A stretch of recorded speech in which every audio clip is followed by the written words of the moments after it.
The internet crossed a dangerous line this time, and Tamar Braxton was caught in the middle of it. After Dineva made comments that many fans say went way too far, social media exploded with rumors that spiraled completely out of control. Clips were reposted, words were twisted, and suddenly Tamar's name was attached to claims she never publicly confirmed. What started as commentary turned into a full-blown online frenzy, and insiders say Tamar was left emotionally shaken as the narrative took on a life of its own. Funky's words may have lit the match, but the internet poured gasoline on it, creating a storm that blurred gossip, speculation, and personal boundaries. And when the cameras weren't rolling, Tamar reportedly broke down under the weight of watching strangers debate her private life like it was public property. This isn't just tea, it's a warning. The moment Dineva opened his mouth, the conversation around Tamar Braxton shifted from gossip to something far more uncomfortable. What began as commentary, opinions, jokes, and insinuations quickly spiraled into a narrative that the internet ran with recklessly, crossing personal boundaries without hesitation. Funky didn't present proof. He didn't show evidence. He didn't confirm anything as fact. But what he did do was speak in a way that invited interpretation. And once interpretation enters the room, the internet takes over completely. Within hours, clips of Funky's commentary were chopped, reposted, and reuploaded with captions that escalated the situation far beyond what was actually said. Words were pulled out of context. Tone was exaggerated. Commentary became claims, and claims became leaks in the mouths of people desperate for shock value. And Tamar's name was suddenly everywhere, not because she spoke, not because she confirmed anything, but because the internet decided her personal life was fair game. This is how rumors metastasize. One voice sparks curiosity, 10 voices add assumptions, 100 voices declare certainty. And soon a false sense of everybody knows takes hold. Fans began flooding comment sections, not asking if the rumor was true, but asking why Tamar hadn't addressed it. That's when the pressure intensified.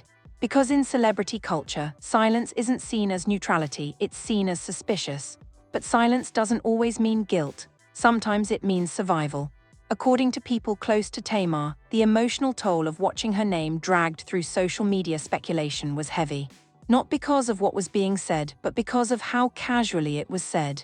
The internet wasn't debating facts. It was debating her identity, her privacy, her boundaries like they were public property. And that hits differently. Tamar has never been shy about sharing parts of her life, but sharing on your own terms is very different from being dissected without consent. When commentary morphs into invasive speculation, it stops being entertainment and becomes harm. Funky's supporters argued that he was simply discussing public perception and long-standing rumors, not stating facts. And technically, that may be true, but the problem isn't always what's said directly. The problem is what audiences run with afterward, because once something is said on a platform with reach, control is lost. The internet doesn't preserve nuance, it amplifies extremes. What followed was predictable but still disturbing. Fake screenshots began circulating. Misleading captions framed speculation as confirmation. Reaction videos popped up claiming Tamar was exposed, even though nothing had actually been proven or released. And that's when the narrative turned dangerous. Sexual rumors, especially those tied to identity, carry stigma. They follow people long after being debunked. They affect careers, relationships, mental health. And the internet rarely takes responsibility for the damage it causes when it moves on to the next headline. Tamar, meanwhile, stayed quiet. No live, no rant, no denial. And that quiet was interpreted in 1,000 different ways. Some fans defended her fiercely, calling out the invasive nature of the rumors and criticizing Funky for even opening the door to such speculation. Others argued that public figures should expect scrutiny, a mindset that ignores the difference between public work and private existence. The loudest voices, as usual, were the most reckless. People began speaking with confidence about things they couldn't possibly know. They debated Tamar's personal life like it was a storyline from a reality show, forgetting that this wasn't scripted television. It was a real person being emotionally impacted in real time. That's where the Tamar cried part of the story comes in, not on camera, not for views, but privately. Because watching millions of strangers argue about your identity, your body, your truth, that hurts. It creates anxiety. It triggers old wounds. And for someone who has been open about mental health struggles in the past, that kind of pressure can be overwhelming. The irony is that this entire storm wasn't built on evidence, it was built on implication and appetite. The appetite for scandal, the appetite for shock, the appetite for crossing lines because clicks reward it, and Funky, whether intentionally or not, became the catalyst. That doesn't mean he's responsible for every lie told afterward, but it does mean his words carried weight.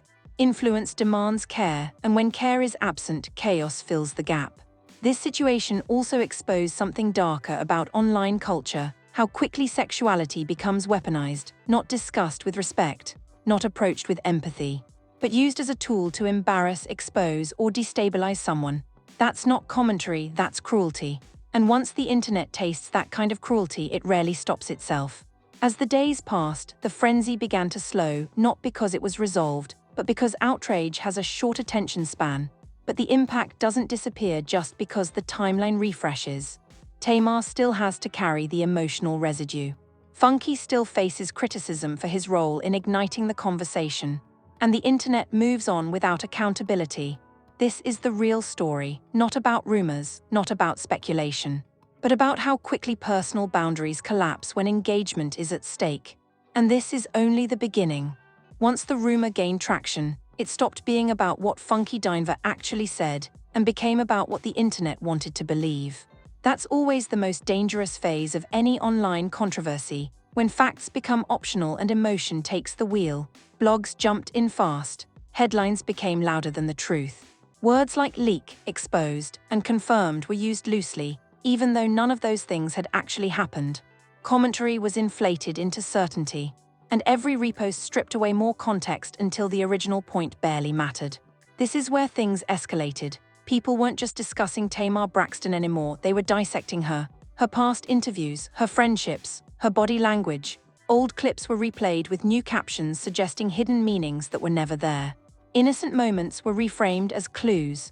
That's how parasocial culture works. The audience feels entitled to answers because they feel close, even when that closeness is one-sided. As backlash grew, Funky found himself under fire from multiple directions. Some accused him of crossing a moral line by even entertaining speculation about someone's personal identity. Others defended him, arguing that he never claimed anything as fact and that audiences misinterpreted his commentary. Both arguments existed at the same time, and both missed the bigger picture. Influence doesn't end when words leave your mouth. Once something is said publicly, the speaker loses control of how it's used. That's the cost of having a platform. The situation also exposed a double standard in online culture. Sexual rumors about women, especially women of color, are treated like entertainment, not harm. There's little concern for emotional fallout, career impact, or mental health consequences. The story is consumed, joked about, and then abandoned. And when the damage becomes visible, the internet shrugs. Behind the scenes, Tamar reportedly leaned into privacy. No clapbacks, no live streams. No emotional performances for public consumption. That choice frustrated some fans who wanted answers, but it also protected her peace. Silence became her shield, but the internet hates shields, it wants access. So speculation intensified. People claimed silence meant confirmation. Others argued it meant dignity. The same behavior was interpreted in opposite ways, depending on what people wanted the outcome to be. That's when the conversation became less about Tamar and more about projection. People projected their own ideas about sexuality, identity, and celebrity onto her. They debated hypotheticals that weren't theirs to debate. And in doing so, they erased the most important factor in the entire situation: consent. No one consented to this narrative. No one consented to being dissected. No one consented to their private life becoming public debate. And yet it happened because the internet rewards whoever pushes boundaries the furthest. As days passed, the outrage cycle began to cool, not because accountability occurred, but because attention moved on. That's the cruel rhythm of viral culture. One scandal fades as another rises, leaving unresolved harm in its wake. But the residue remains. Even when rumors are debunked, they linger. Even when silence is dignified, it's misread. Even when no proof exists, belief persists. This is why situations like this matter beyond one celebrity. They reveal how quickly public commentary turns invasive, how easily speculation becomes narrative, and how little protection exists once a story escapes into the algorithm. The biggest takeaway from Part 2 isn't about Funky or Tamar individually. It's about the system that encourages this kind of escalation. A system where outrage is monetized, privacy is optional, and correction rarely travels as far as accusation. And until that system changes, stories like this will keep repeating. Different names, same cycle. By now, the rumor had done what rumors do best: it outgrew its source. What began as commentary attached itself to headlines, then to reaction videos, then to public perception. And once perception hardens, it stops asking permission to exist. This is the phase where the damage isn't loud anymore, it's quiet, lingering, and personal. For Tamar Braxton, the fallout wasn't just about trending topics. It was about the emotional tax of watching a private part of her life become a public guessing game. Identity-based rumors don't fade like regular gossip. They attach themselves to how people see you. Every future appearance, every interview, every smile gets filtered through a narrative you never agreed to. That's the cruelty of it. Online culture often hides behind the word commentary, but commentary becomes harmful the moment it strips someone of agency. Once a narrative frames a person's identity as a puzzle to solve, the conversation stops being about truth and becomes about entitlement. Viewers begin to feel they deserve answers, and when answers don't come, they invent them.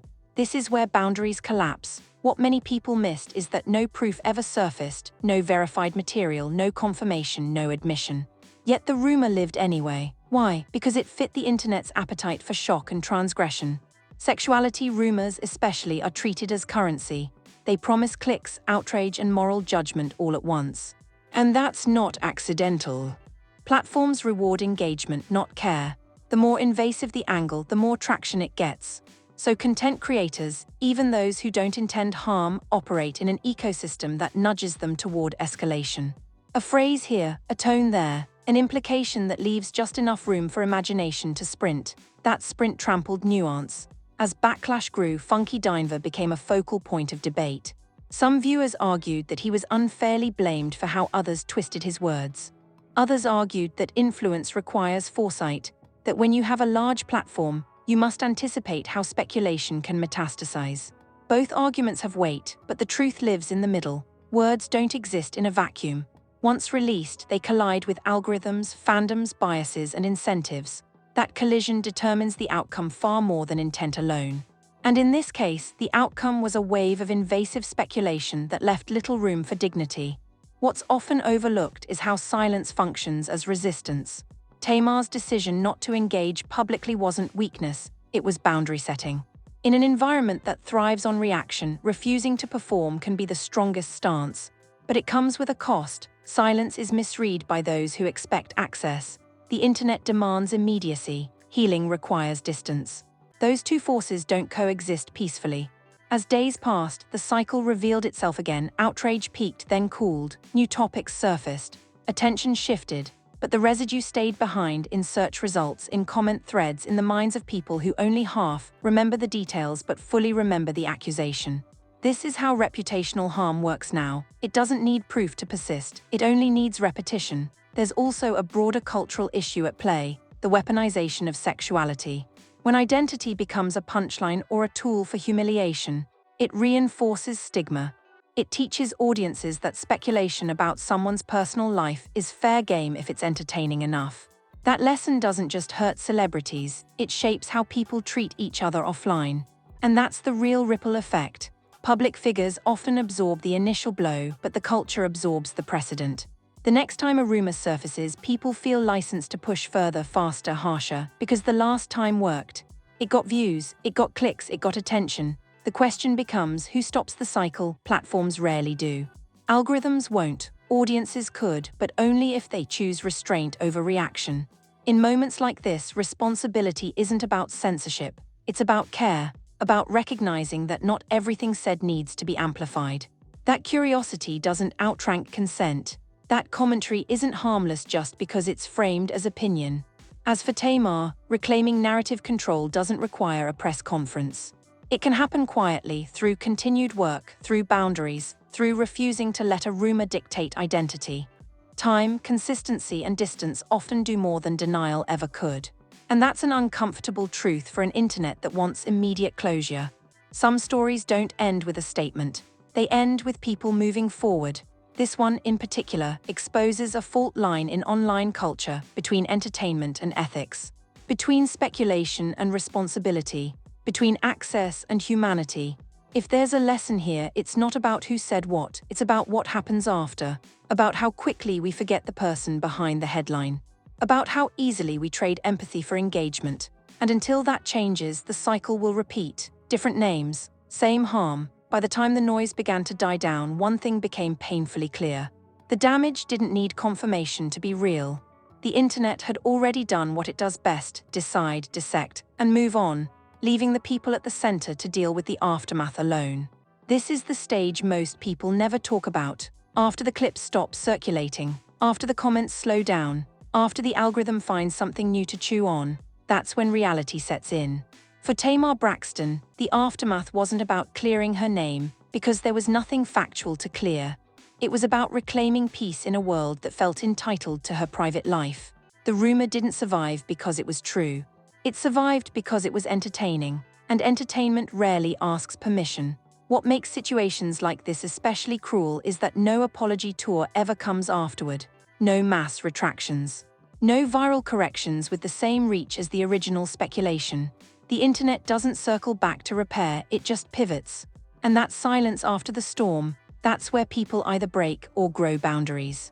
Tamar chose boundaries. Not addressing the rumor publicly wasn't avoidance, it was refusal. Refusal to let speculation dictate identity.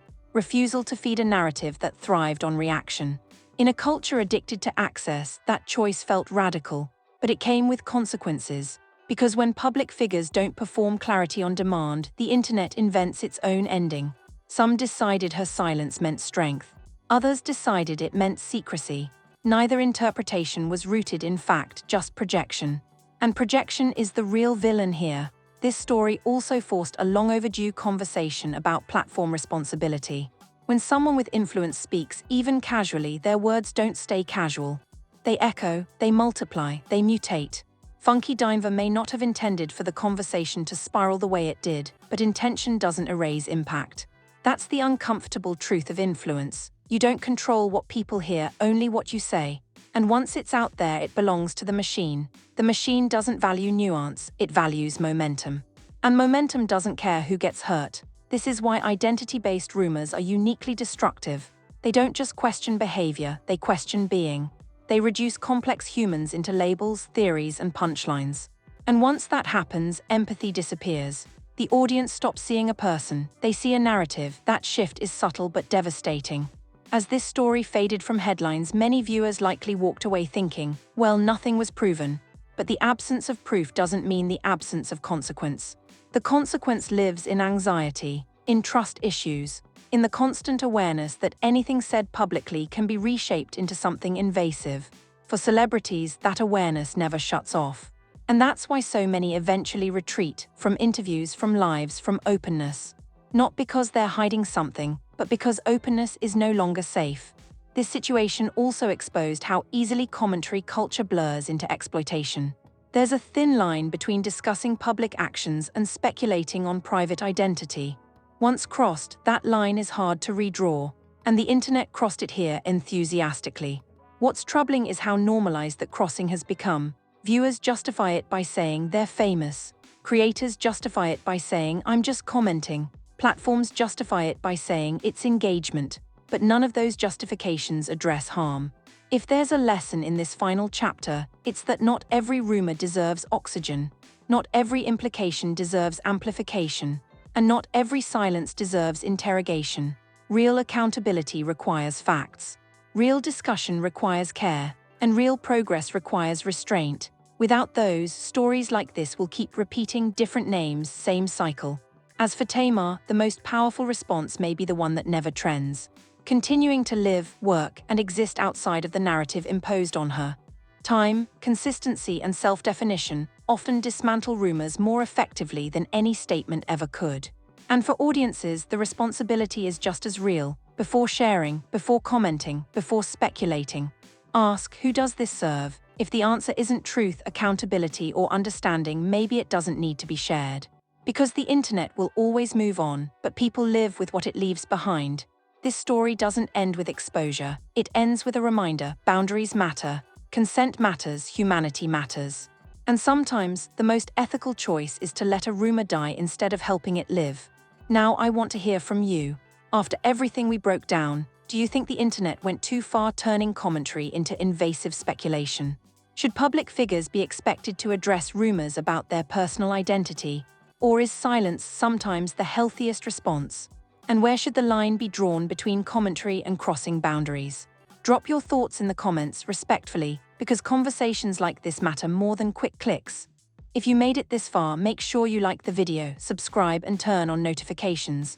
Because when new developments happen or when this culture shift forces real accountability, we'll be right here breaking it down with clarity and care. Drama comes and goes, but truth, responsibility, and humanity should always come first.